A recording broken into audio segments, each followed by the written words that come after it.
Alright guys, this is another video on Decentraland Economics. I'm going to touch on the topic wearables, and that is not an easy topic to touch on. Historically, this has been one of the most emotional and controversial topics for a lot of people who have been involved in Decentraland for a long time. And I do hesitate touching on it, but I think it's an interesting topic and I think it is highly important, and I think it brings together two communities within Decentraland in a strange way, because on one hand we have the guys who would like to freely create items and have full liberty in expressing themselves and use those created items in the game and exchange and trade and sell. And then you have the other guys who consider wearables as the only other asset that you can purchase with mana, as in addition to land. So it's quite an interesting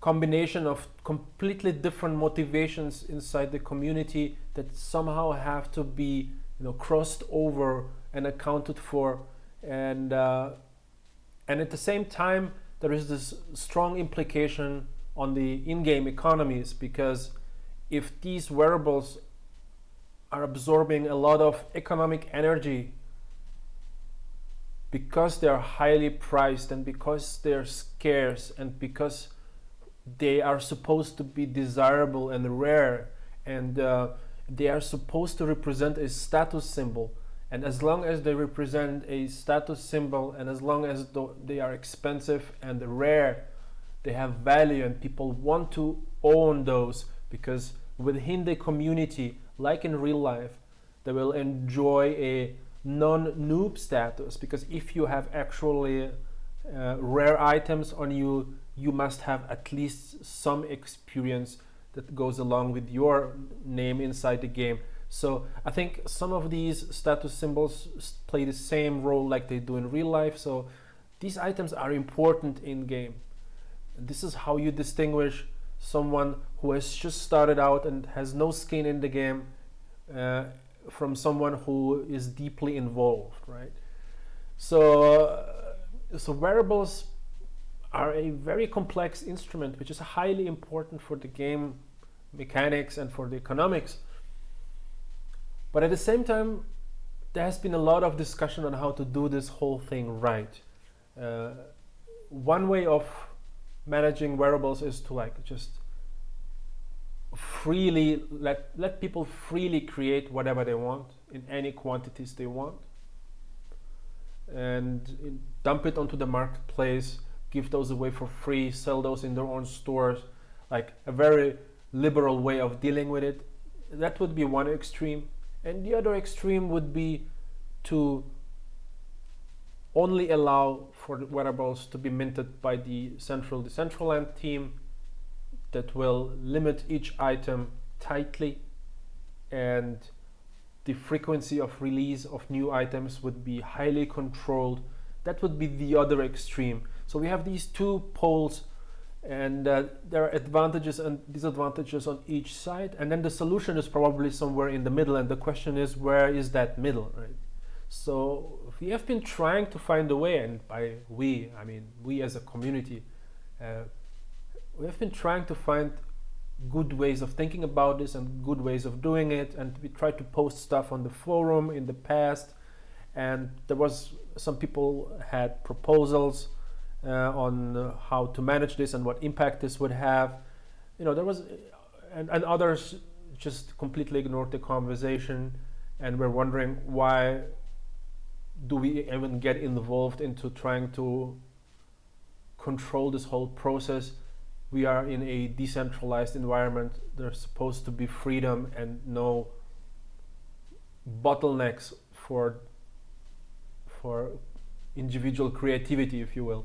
So there was a lot of back and forward. Eventually people decided to just go with something and allow for some player creations just to see what dynamics this will introduce. So now, long story short, we had two fashion shows. A lot of new items were designed by a couple of teams within Decentraland who are experienced with 3D design. They had their collections, and now it almost feels like maybe we went too far.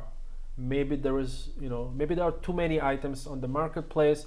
Not all of the inventory is selling really well. A lot of the things are not selling. At least that's what I believe.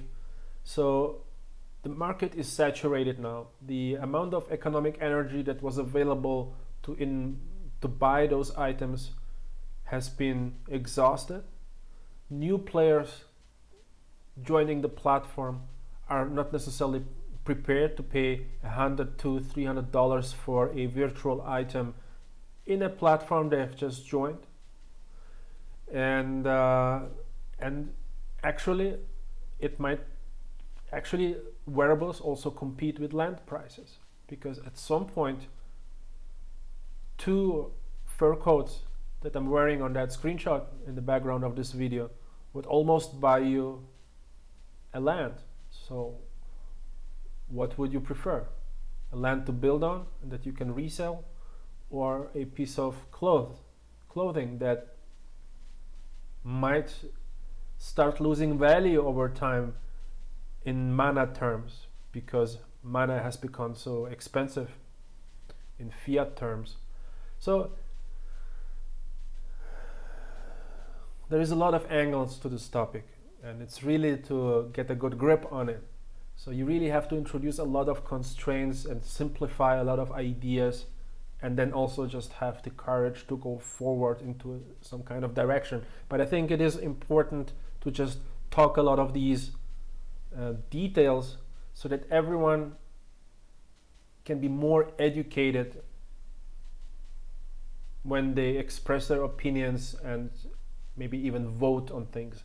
So I just want to make sure that we put some light onto different corners of the conversation. Where do we want to take this from here?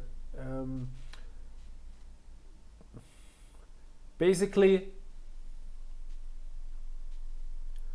right now I have just done some recent shopping, and I've bought a pair of pants for 1600 mana. This is roughly $100. This is quite expensive. And now the question is, what is my expectation from this? Is it just because those pants look cool? Is that good enough for me? Or am I actually buying those with the idea that at any point in time I can resell these pants and get my mana back?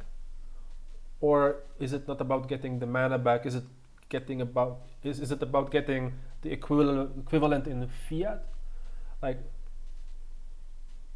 what's my expectation from owning these pants? And it's a tough question, because frankly speaking, when I'm pumping in some fiat into these items, I do at least want to have some average value appreciation, because I could have just held Ethereum and make some gains on that in the same period of time. So if I take a risk on and put it into a virtual item, I want to have an equivalent return or a higher return. Now, if I don't look at it as an investment vehicle, if I just look at it as an expense, in-game item that I might at some point sell if I want to, then it's a completely different situation. But in that case, I might have not bought the item, because yes, it is maybe a bit of a status symbol, but do I really need it? Is it not too early in the game? There is not a whole lot going on right now, so I don't need that status, and then I cannot justify the price of these items.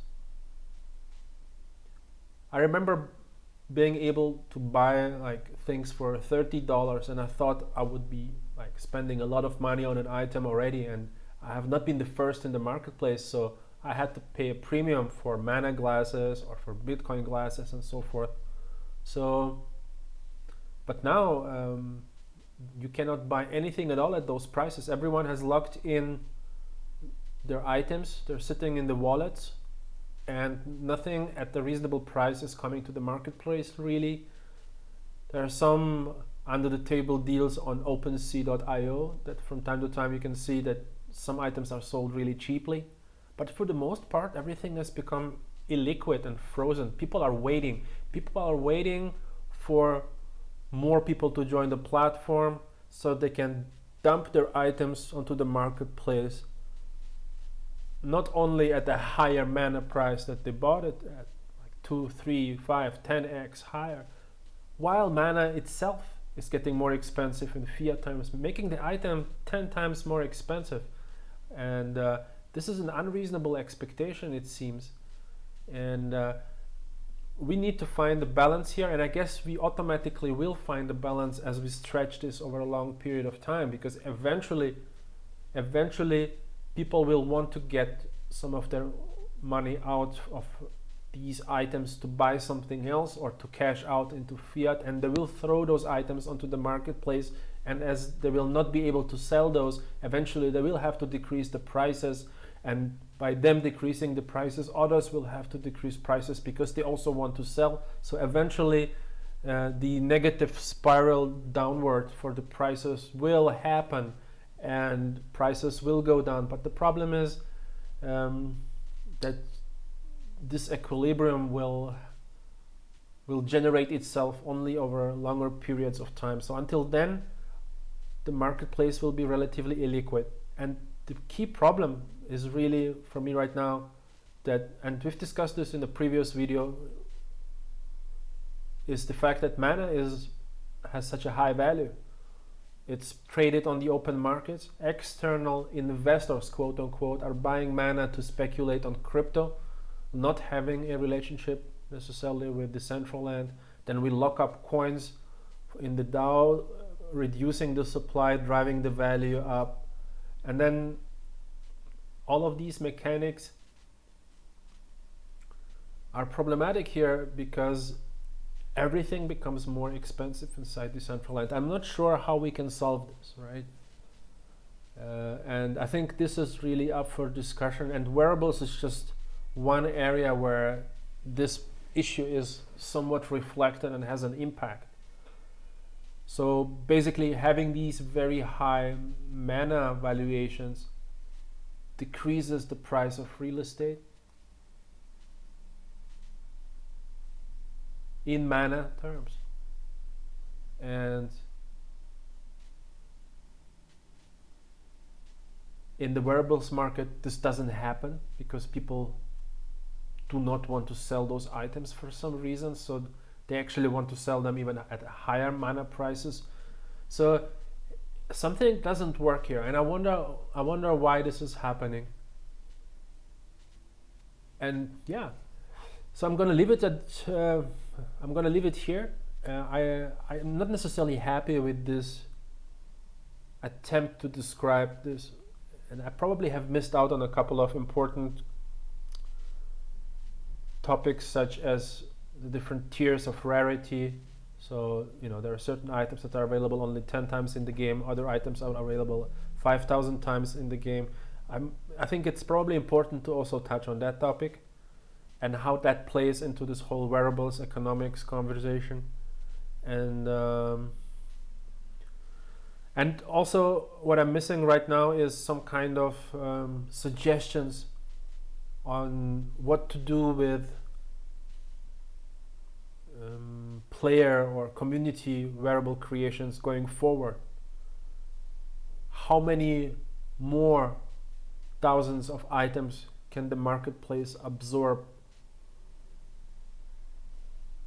And should we even care about that? There are a lot of players who hold a lot of these wearables. So if we continue diluting that market with additional items, we create a beautiful playground for the creatives, maybe, and we really dilute everyone holding on to those items as an investment. Quite interesting. I don't know. I think it's going to be a difficult one to comment on this for you guys, but if you feel like this was useful, please let me know. If you feel like I totally missed the point here, please let me know. And if you want to subscribe and interact with me anyhow else, I would highly appreciate that. And yeah, let's let's see what happens. Let's keep this like that, and maybe we'll do another one, maybe with more detail, or maybe on a different, maybe we can talk about land and land economics as well. Have a nice day. Take it easy.